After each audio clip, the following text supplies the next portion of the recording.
Hi friends, welcome to Shiva vlogs MTM.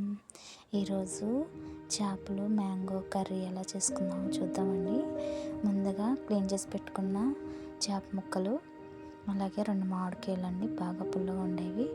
ముందుగా వాటిని clean చేసుకున్న గిన్నెలో తీసుకొని దాంట్లో ఉప్పు, కారం, పసుపు, ధనియాల పొడి, అలాగే కొంచెం కారం,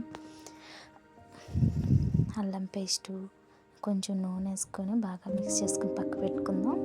ఈలోపు ఒక చిన్న కళాయి తీసుకొని దాంట్లో తగినంత ఆయిల్ పోసుకొని ఉల్లిపాయ ముక్కలు, ఒక 3 సన్నగా తరుక్కున్న పచ్చిమిర్చి బాగా వేగనివ్వాలండి. బాగా వేగాక ముందుగా కలిపి పెట్టుకున్న చేపలు దీంట్లో వేసుకోవాలి.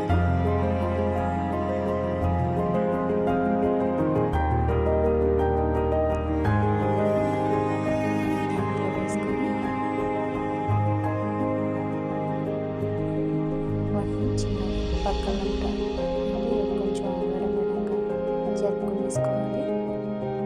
మనం మామిడికాయ తీసుకున్నాం కదండి, వాటిని చిన్న చిన్న ముక్కలు కోసేసుకొని జ్యూస్ చేసుకొని దాంట్లో వేసేసుకోవాలండి.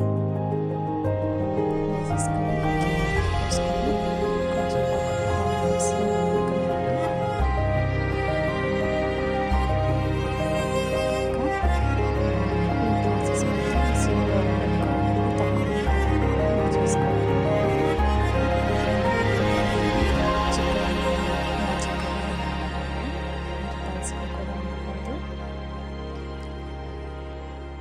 కొంచెం కొత్తిమీర వేసుకొని గార్లిష్ చేసుకుందాం.